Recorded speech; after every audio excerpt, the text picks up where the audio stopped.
नमस्कार प्यारे विद्यार्थियों, श्री शक्ति क्लासेज में आज फिर आपका स्वागत है। और आज हम पढ़ेंगे अध्याय 19 प्रतिपालनीय कृषि, सस्टेनेबल एग्रीकल्चर। क्या होता है प्रतिपालनीय कृषि? देखो, पहला यदि हम ये देखें तो जो प्रतिपालनीय कृषि, इसमें दो शब्द आ रहे हैं ना, दो शब्द आ रहे हैं। एक है आपके प्रतिपालनीय और एक शब्द आ रहा है कृषि। प्रतिपालनीय के लिए अंग्रेजी का वर्ड है सस्टेनेबल, और कृषि के लिए क्या है? एग्रीकल्चर।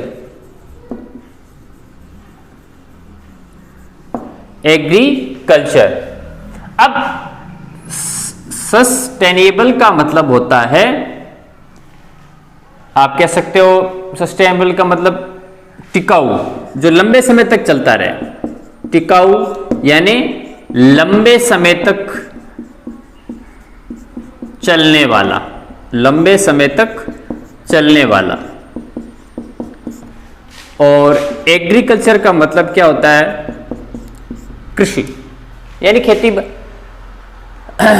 तो हम इससे अंदाजा लगा सकते हैं कि भाई प्रतिपालनीय कृषि है क्या, है ना।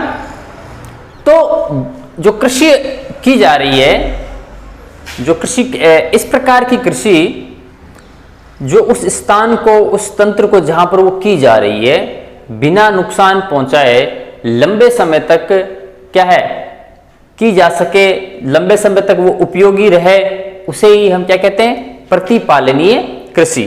तो ऐसी कृषि जो किसी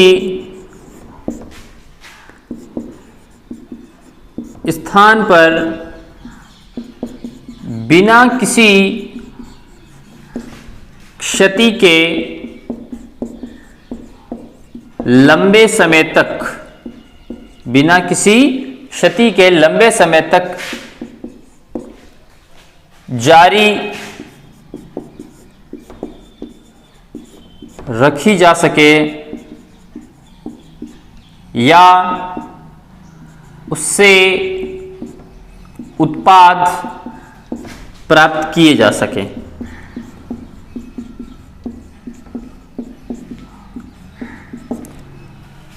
इसे ही क्या कहते हैं? प्रतिपालनीय कृषि कहते हैं। इसे ही प्रतिपालनीय कृषि कहते हैं। तो ऐसी कृषि या ऐसे कृषिजन्य उत्पाद, जिसमें आप जंतु भी ले सकते हो, जो लंबे समय तक उस वातावरण को, जिस वातावरण में उनको उत्पादित किया जा रहा है, पाला जा रहा है, बड़ा किया जा रहा है, उस वातावरण को, उस क्षेत्र को, उस तंत्र को बिना किसी क्षति पहुंचाए, बिना किसी प्रकार का नुकसान पहुंचाए, बिना किसी प्रकार का प्रदूषण फैलाए, यदि कोई कृषि है वो अपने आप को लंबे समय तक वहां पर मौजूद रखती है, तो उसे ही हम क्या कहते हैं? प्रतिपालनीय कृषि कहते हैं। अब यदि हम देखो परिभाषा देखें, इसकी एक्चुअल परिभाषा प्रतिपालनीय कृषि की, तो परिभाषा क्या होगी इसकी कि कृषिजन्य पादपों एवं जंतुओं के उत्पादन एवं संवर्धन का ऐसा तंत्र जिसके अंतर्गत उनके उत्पादन स्थलों को बिना नुकसान या क्षति पहुंचाए बिना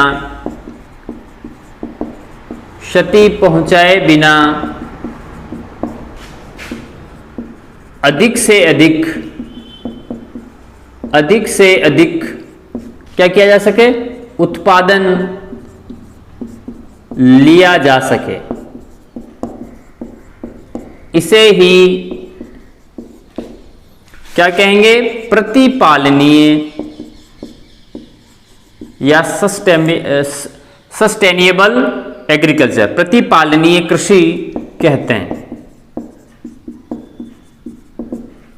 अब देखिए थोड़ा सा हम इसको समझेंगे कि मान लीजिए प्रारंभ के अंदर, जैसे परिवार के अंदर सदस्य जब कम होते हैं तो सभी की जो आवश्यकताएं हैं, मूलभूत आवश्यकताएं हैं, उनको पूरा करने में ज़्यादा दिक्कत नहीं होती, क्योंकि सदस्यों की संख्या क्या है, कम है, तो आराम से कर सकते हैं, या आराम से नहीं तो हमें ज़्यादा उसमें मुश्किल नहीं होगी। लेकिन हम देखते हैं कि यदि हमारे परिवार के सदस्यों की संख्या अधिक होगी, कमाने वाले कम हैं, सदस्यों की संख्या ज़्यादा है जो बिना कमाने वाले हैं, तो जो सदस्य कमा रहे हैं उनको बहुत ज़्यादा परेशानी होगी।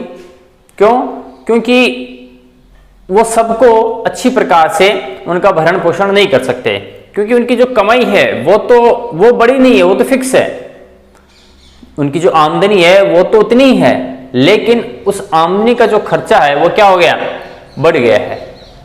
तो करना क्या है, तो अब क्या होगा, नुकसान होना शुरू हो जाएगा, अनेक प्रकार की बीमारियां हो सकती हैं, क्योंकि पूर्ण रूप से सभी को पोषण प्राप्त नहीं होगा, उचित पोषण प्राप्त नहीं होगा सदस्यों को, तो वो बीमार हो जाएंगे, है ना, और वातावरण क्या हो जाएगा, दूषित हो जाएगा।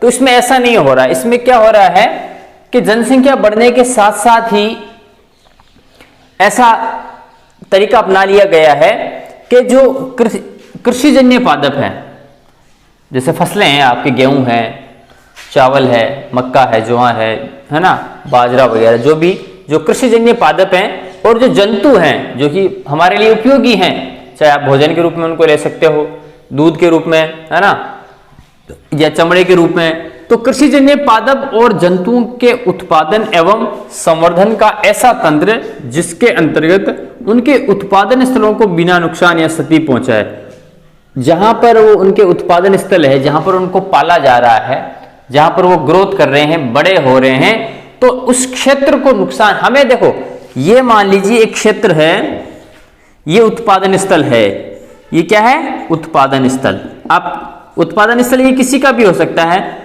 कृषिजन्य पादपों का भी हो सकता है, और जंतुओं के लिए भी एक मान लो एक ये उत्पादन स्थल है। क्या है ये, उत्पादन स्थल। अब जब जनसंख्या कम है तो हमें जनसंख्या कम है तो हमें समझ लो अधिक पादपों की आवश्यकता नहीं है ना, कि हमारी पूर्ति हो रही है, थोड़े से पादप भी लग रहे हैं उससे उत्पादन स्थल पर, तो हमारी पूर्ति हो रही है। लेकिन जब जनसंख्या बढ़ गई, जनसंख्या ज्यादा बढ़ गई, तो हमें क्या करना पड़ेगा, हमें इसके उत्पादन को बढ़ाना पड़ेगा, इसके उत्पादन को बढ़ाना पड़ेगा। तो हम उत्पादन को कैसे बढ़ाएंगे, हम अनेक प्रकार के कुछ विशेष प्रकार के प्रयोजन करेंगे जिसके कारण इसका उत्पादन बढ़ सके, इस क्षेत्र का उत्पादन। जैसे हम रासायनिक खाद वगैरह छिड़कते हैं, है ना, और स्प्रे वगैरह करते हैं, कीटनाशकों का, जैवनाशियों का, पीड़कनाशियों का, है ना, शाकनाशियों का, इनका प्रयोग करते हैं। तो हमने मान लीजिए यहां पर प्रयोग करना शुरू कर दिया, तो हमारा उत्पादन ऑटोमेटिक क्या हो जाएगा, बढ़ जाएगा। अब उत्पादन तो बढ़ गया, देखो हमारा लक्ष्य क्या है, उत्पादन बढ़ाना, वो हमने प्राप्त कर लिया, उत्पादन क्या हो गया, बढ़ गया। लेकिन उत्पादन बढ़ने के साथ साथ जो हमने रासायनिक खाद है, जो हमने विभिन्न प्रकार के रासायनिक पदार्थों का प्रयोग किया है ना, जो हमने आपके पीड़कनाशियों का प्रयोग किया है, शाकनाशियों का प्रयोग किया है, उसके कारण उत्पादन बढ़ गया है, जो कि हमें चाहिए था। लेकिन साथ ही साथ ये जो इसका जो उत्पादन स्थल है वो क्या होगा, वो इन चीजों से, किनसे, जो हमने रसायन यहाँ पर यूज किए हैं, विभिन्न प्रकार के जो रसायन हमने यूज किए हैं हमारे उत्पादन को बढ़ाने के लिए, तो इसका जो उत्पादन स्थल है वो क्या होगा, वो बहुत ज्यादा प्रभावित हो जाएगा, वो बहुत ज्यादा प्रभावित होगा। कारण क्या है, कि इसके अंदर जो इसकी ओरिजिनलिटी है, इसकी जो क्या आप क्या कह सकते हो, उसकी जो वास्तविकता है जिसके कारण पौधे लग रहे हैं, उग रहे हैं, बड़े हो रहे हैं, पोषण प्राप्त कर रहे हैं, उसके जगह के उस स्थान पर अब दूसरे प्रकार के तत्वों ने वहां पर क्या कर लिया, स्थान ग्रहण कर लिया। क्यों? क्योंकि हमने उनको वहां पर डाला है, जिसके कारण क्या है, अब ये उत्पादन स्थल का जो माहौल है, यहाँ का पूरा जो एटमॉस्फेयर है वो क्या हो जाएगा, चेंज हो जाएगा। तो चेंज होगा तो क्या होगा, उत्पादन स्थल क्या हो जाएगा, प्रभावित हो जाएगा। तो उत्पादन तो उसने हमें बढ़ा दिया, लेकिन यहाँ का जो तंत्र है वो बुरी तरीके से क्या हो जाएगा, प्रभावित हो जाएगा, और धीरे धीरे धीरे धीरे इस पूरे तंत्र में उत्पादन स्थल को नुकसान पहुंचना शुरू हो जाएगा। लेकिन प्रतिपालनीय कृषि इससे बचाव कर रही है। प्रतिपालनीय कृषि इसके बिल्कुल विपरीत है। कैसे? कि प्रतिपालनीय कृषि में हमने क्या लिखा है कि कृषिजन्य पादप और जंतु, हमें प्रतिपालनीय, आप सीधे भाषा में समझ लो कि प्रतिपालनीय कृषि में क्या करना पड़ रहा है, क्या होता है कि उत्पादन बढ़ाना है। लक्ष्य क्या है हमारा, उत्पादन को बढ़ाना, उत्पादन हमें बढ़ाना है। देखो यहां पर भी उत्पादन हम बढ़ा रहे हैं, है ना, इस स्थान पर भी हम उत्पादन बढ़ा रहे हैं, लेकिन यहां पर क्या हो रहा है, यहां पर हम नुकसान करके, यहां पर हम नुकसान करके जो उसका उत्पादन स्थल है, उत्पादन स्थल को हम क्या पहुंचा रहे हैं, नुकसान पहुंचा रहे हैं। यहां पर भी हमने उत्पादन बढ़ा दिया, लेकिन हमने उत्पादन स्थल को क्या कर दिया, नुकसान पहुंचाया है। अब वो नुकसान बहुत से प्रकार से हो सकता है, हम उसको प्रदूषित करके हम उसको नुकसान पहुंचा रहे हैं, इसमें उपस्थित सूक्ष्म जीवों को मारकर हम इसको क्या कर रहे हैं, नुकसान पहुंचा रहे हैं। बहुत से कारण हो सकते हैं नुकसान पहुंचाने के। लेकिन प्रतिपालनीय कृषि में भी देखो क्या है, उत्पादन हमारा लक्ष्य क्या है, बढ़ाना है, परंतु बिना नुकसान के, है ना, उत्पादन स्थल का। तो यहां पर ये चीज थोड़ी सी अलग हो गई। दोनों स्थानों पर क्या है, उत्पादन को बढ़ाना है लक्ष्य, लेकिन यहां तो हम नुकसान पहुंचा रहे हैं। हमें इससे कोई मतलब नहीं है कि उत्पादन स्थल सुरक्षित है या नहीं है, उसको क्षति पहुंच रही है किस प्रकार की, नहीं। लेकिन यहां पर प्रतिपालनीय कृषि की जब बात आती है तो यहां पर उत्पादन हमें बढ़ाना है, परंतु बिना उत्पादन स्थल को नुकसान पहुंचाए बिना, है ना, उत्पादन स्थलों को किसी प्रकार का नुकसान नहीं पहुंचना चाहिए। तो ऐसा तंत्र जिसके अंतर्गत कृषि पादपों को या जंतुओं को उनके उत्पादन स्थल को बिना नुकसान पहुंचाए है उनका संवर्धन किया जाए, उनकी संख्या को बढ़ाया जाए, तो इस प्रकार की कृषि को हम क्या कहते हैं, प्रतिपालनीय कृषि, सस्टेनेबल एग्रीकल्चर। इसलिए इसको क्या कहते हैं, टिकाऊ, क्योंकि जो चीज नुकसान नहीं पहुंचाएगी, जाहिर सी बात है वो लंबे समय तक कंटिन्यू रहेगी, हम उसको लंबे समय तक कंटिन्यू रखेंगे, टिकाऊ चीज होगी, या बिना जो हार्मफुल होगी, जो नुकसान नहीं पहुंचाएगी, तो हम उसको क्या करेंगे, लंबे समय तक यूज करेंगे, जब तक वो पूरी तरीके से नष्ट नहीं हो जाती, खत्म नहीं हो जाती, या उसकी जो आवश्यकता है वो पूरी नहीं हो जाती, तब तक हम उसको लंबे समय तक कंटिन्यू रखते हैं। कारण क्या है, यही कारण है कि वो हमारे लिए भाई नुकसान तो कर ही नहीं रही, हमें फायदा पहुंचा रही है, इसलिए इसको क्या बोलते हैं, प्रतिपालनीय का मतलब ये है टिकाऊ या सहारा प्रदान करने वाला, ठीक है, जो लंबे समय तक जिसको हम कंटिन्यू रख सकें। अब आगे प्रतिपालनीय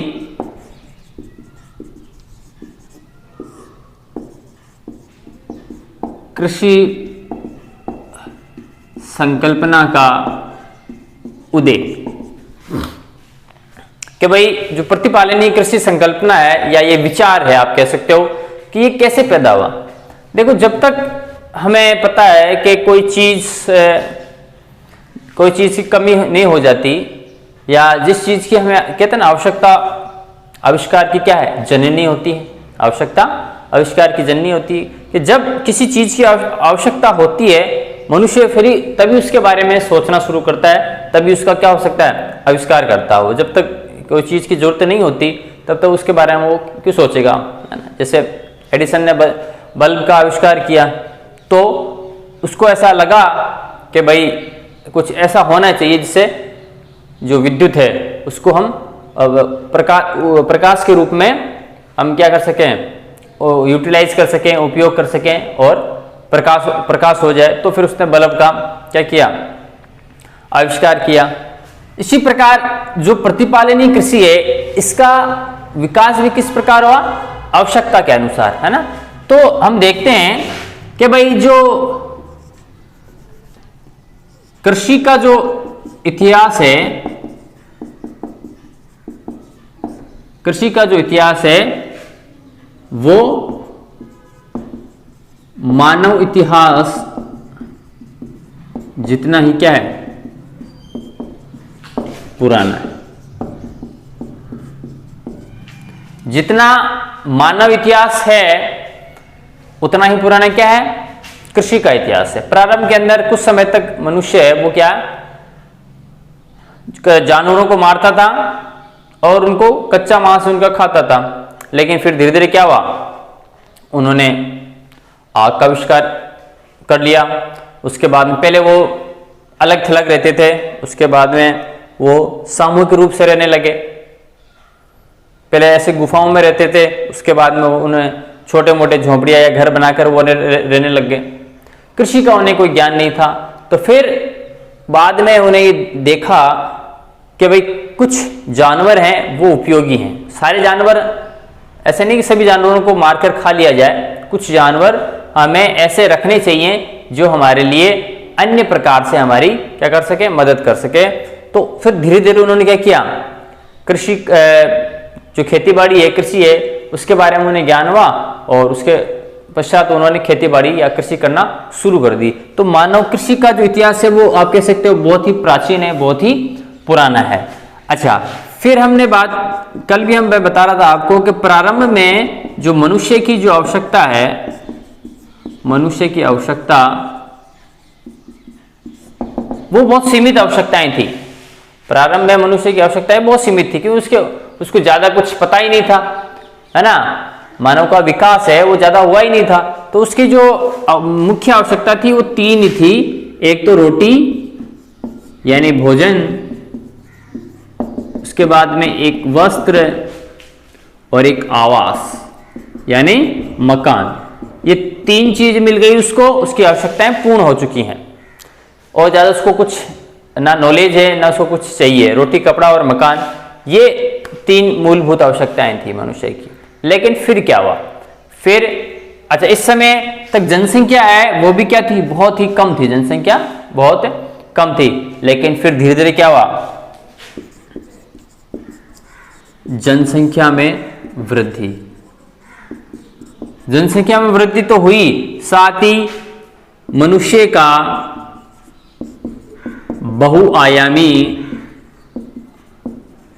बहुआयामी विकास भी हुआ।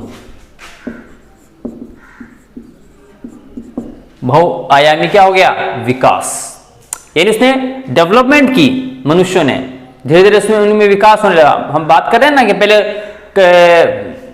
जंगलों में वो जानवरों को मारकर कच्चा मांस ही खाते थे, फिर उन्हें आग का आविष्कार किया।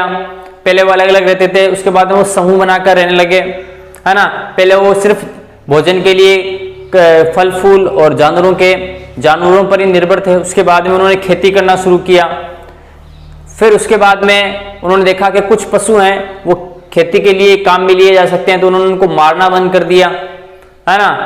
फिर उन्होंने पहिए का आविष्कार किया, फिर गाड़ी बनाई। इस प्रकार जो भी विकास होता है, विकास क्या होता है, हमेशा क्रमिक रूप से होता है, क्षणिक नहीं होता, है ना, कि एकदम से विकास हो गया, नहीं। बहुत लंबी प्रोसेस है, बहुत लंबा उसमें समय लगता है, लाखों का वर्षों का समय लग जाता है, धीरे धीरे विकास होता है। तो लेकिन उसी प्रकार जब मनुष्य ने कहा, जब बहुआयामी विकास हुआ, हर प्रकार से वो अब चीजें सोचने लग गया, समझने लग गया, उसको बहुत कुछ चीजों का ज्ञान हो गया, तो क्या हो गया, बहुआयामी उसका क्या हो गया, विकास हुआ। तो दो चीजें हो रही यहाँ पर, जनसंख्या वृद्धि और बहुआयामी विकास उसका हुआ।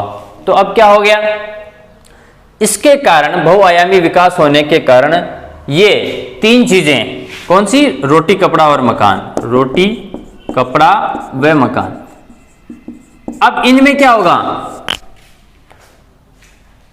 जमीन तो उतनी है, जो लैंड है, land of area of land है, वो तो क्या है, उतना ही है, लेकिन अब धीरे धीरे जनसंख्या ने बढ़ना शुरू कर दिया, जनसंख्या का भार ज्यादा हो गया।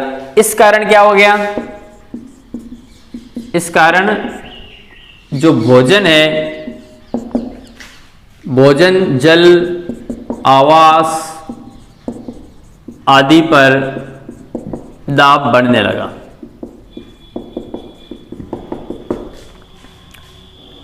है ना भाई, पहले कम लोग थे तो काम चल जाता था, लेकिन धीरे धीरे जनसंख्या में वृद्धि होती गई, मनुष्य का भी बहुआयामी विकास हुआ, तो उसने अपने सुख सुविधा के लिए बहुत से जो भौतिक साधन हैं उनको जुटाना शुरू कर दिया।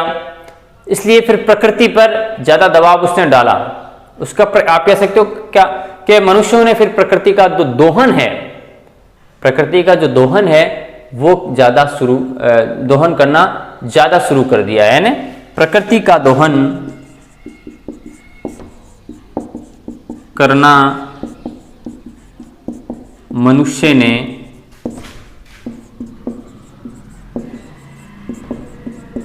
अधिक कर दिया। हर प्रकार से प्रकृति का उसने क्या करने लग गया, दोहन करना शुरू कर दिया। अब आप देखा होगा पहले बहुत से स्थानों पर पानी है वो आसानी से निकल जाता था, लेकिन आजकल अब खूब गहराई तक जब बोरिंग करवाते हैं तब भी वो पानी वहां पर नहीं है। जो भूमिगत जल है उसको भी निकाल लिया गया है बहुत से स्थानों पर। तो ये अंधाधुंध जब इनका प्रयोग करेंगे इन चीजों का, तो उससे ये चीजें निकल कर बाहर आने वाली है कि प्रकृति का अंधाधुंध दोहन करने से प्रकृति को क्या है, बहुत ज्यादा नुकसान पहुंचा है। तो प्रकृति का दोहन करने से मनुष्य ने क्या क्या कर दिया, बहुत अधिक कर दिया है। और इस कारण प्राकृतिक जो संसाधन है, प्राकृतिक संसाधन वो बहुत जल्दी खत्म होते जा रहे हैं।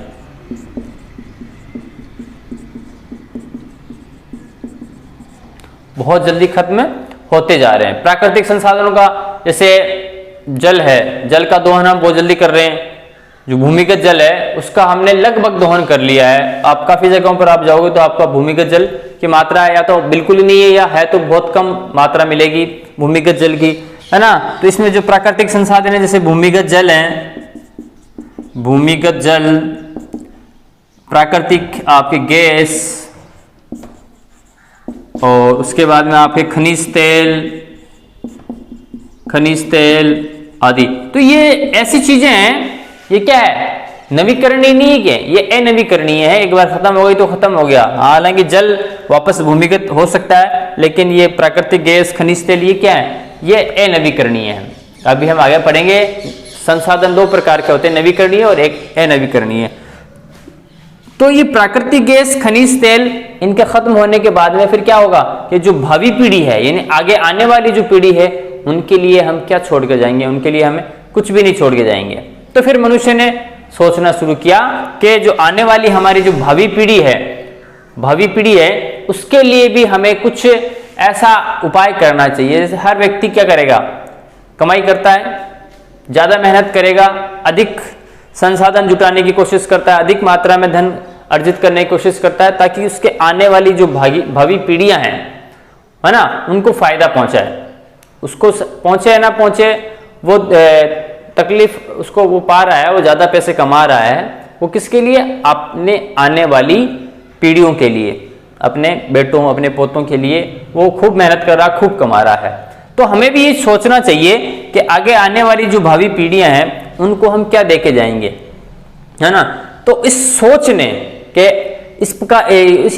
के लिए हम ऐसे ही इन प्राकृतिक संसाधनों का दोहन करते रहेंगे, बिना सोचे समझे इनको नुकसान पहुंचाते रहेंगे, इनको प्रदूषित करते रहेंगे, तो हमें जो आने वाली भावी पीढ़ियां हैं उनके लिए ये प्राकृतिक संसाधन क्या हो जाएंगे, समाप्त हो जाएंगे। तो इस विचार ने ही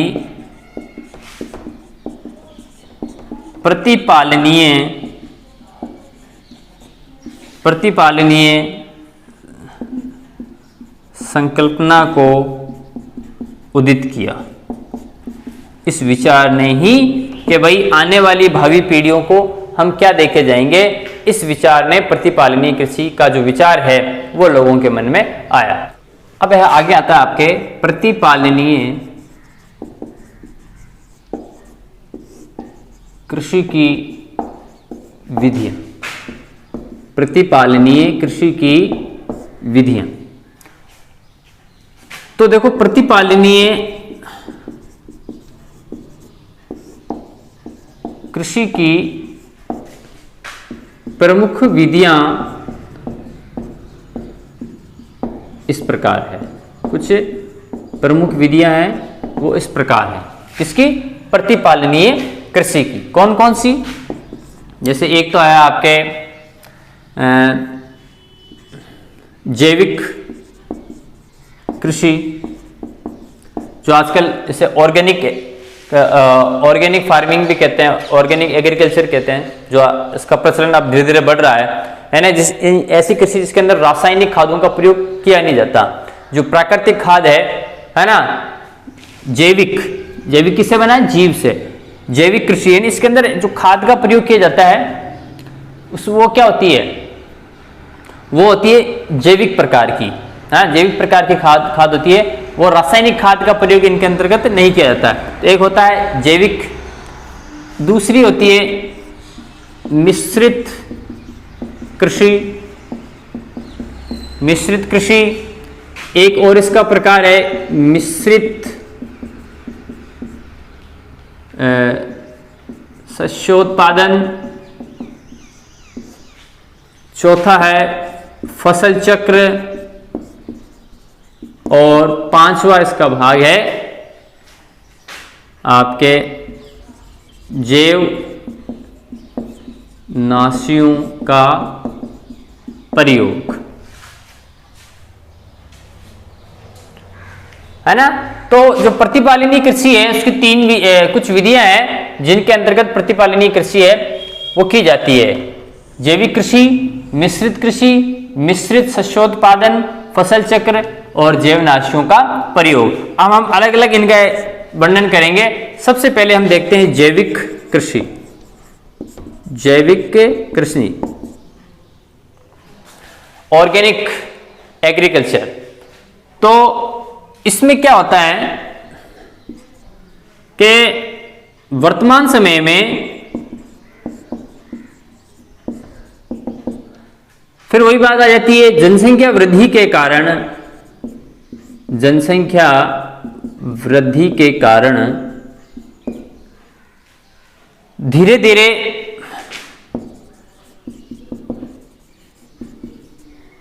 अधिक खाद्यान्न की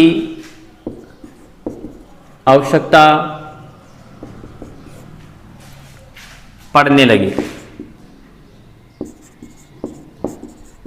ठीक है, फिर वही बात कि जमीन तो उतनी है लेकिन भोजन करने वालों की संख्या क्या हो गई? जनसंख्या की वृद्धि क्या हो गई? अधिक हो गई है ना। तो इस कारण क्या हो गई, अब जो फसलें हैं, खाद्यान्न हैं, उन पर दबाव पड़ना शुरू हो गया। दबाव पड़ने का मतलब क्या है? अब हमारे सामने क्या चुनौती हो गई? उत्पादन बढ़ाने की चुनौती, है ना, ये खड़ी हो गई। तो अब जब उत्पादन बढ़ाने की, जैसे आपने देखा हुआ हरित क्रांति वगैरह, ये बहुत पहले हमें आयात करना पड़ता था, जो गेहूं है अमेरिका वगैरह से, है ना, आपके ऑस्ट्रेलिया से, रसिया से, ये गेहूं हमें आयात करने पड़ते थे। लेकिन फिर हरित क्रांति हुई और हमारे पास में इतनी मात्रा में इनका स्टॉक हो गया, भंडारण हो गया कि हम उनको, फिर एक स्थिति ऐसी आ गई, फिर उनको हमें निर्यात भी करने लग गए थे, बाहर विदेशों के अंदर हमारा गेहूं जाने लग गया था। तो ये कारण ये किससे हुआ? जो उत्पादन हमें बढ़ाना पड़ा, उत्पादन हमने बढ़ाया। तो अब ये तो है नहीं कि उत्पादन हवा के अंदर ऐसे ही बढ़ गया। उत्पादन बढ़ाने के लिए हमें क्या करना पड़ा? तो उत्पादन बढ़ाने के लिए हमें रासायनिक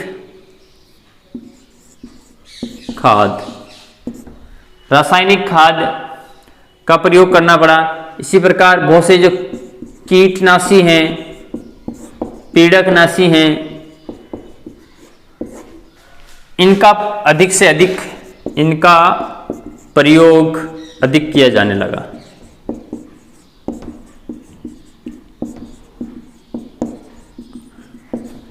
तो उत्पादन बढ़ाने के लिए फिर क्या हमने क्या तरीके अपनाए? हमने रासायनिक खाद, कीटनाशी, पीड़कनाशी इनका उत्पादन बढ़ाया।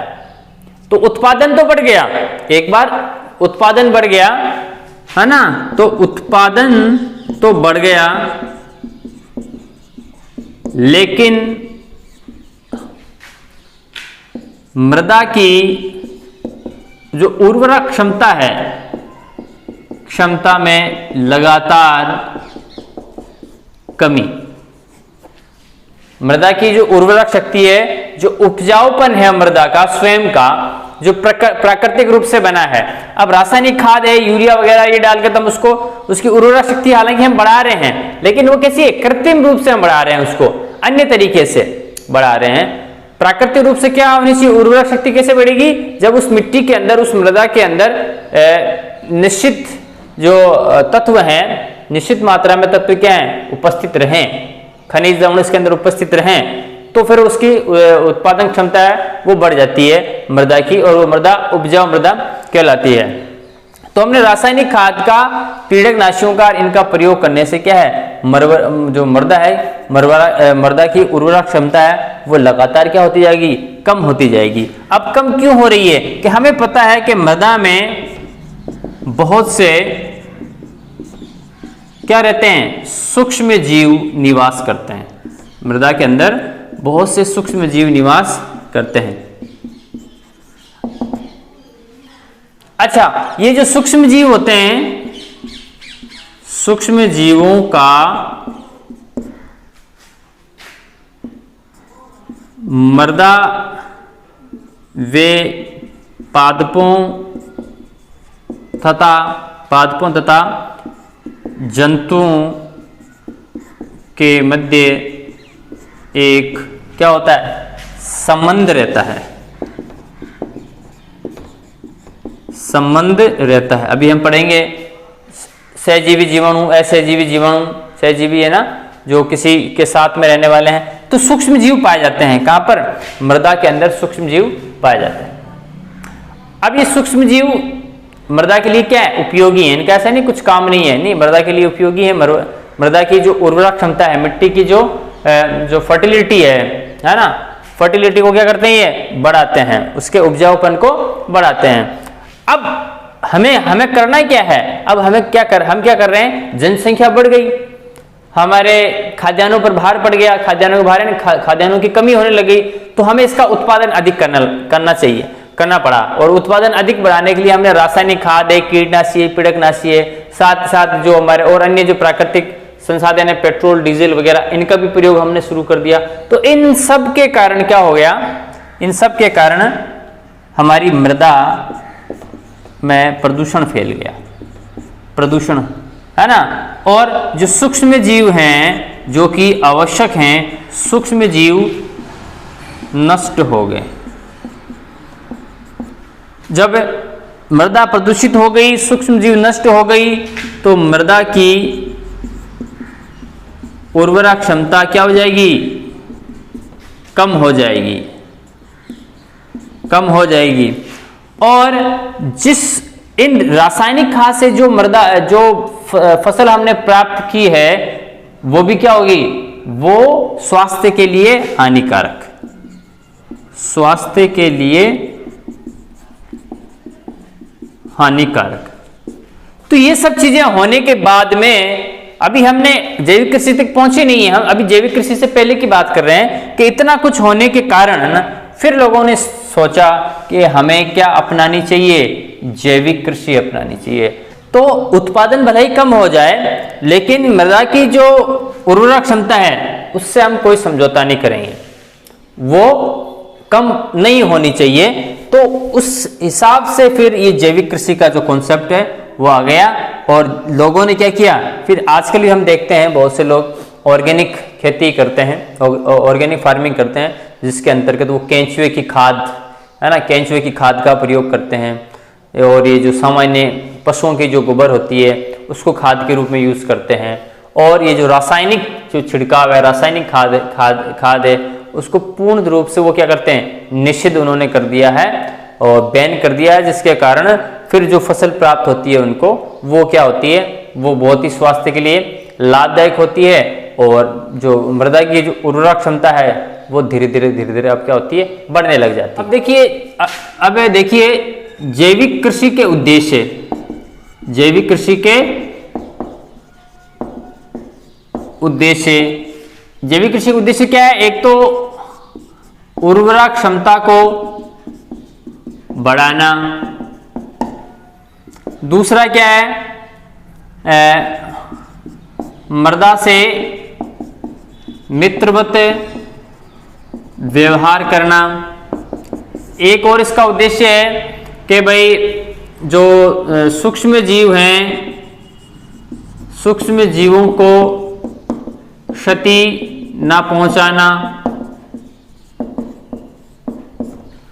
और प्रदूषित रहित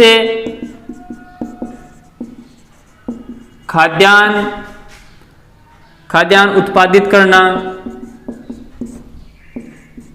ठीक है। और एक आता है आपके कृषि कार्य हेतु, कृषि के लिए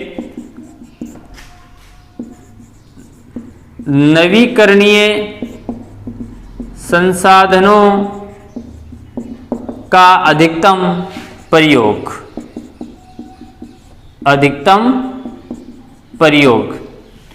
तो आज के लिए फिलहाल इतना ही, कल फिर इसके बारे में और आगे हम चर्चा करेंगे। तब तक धन्यवाद।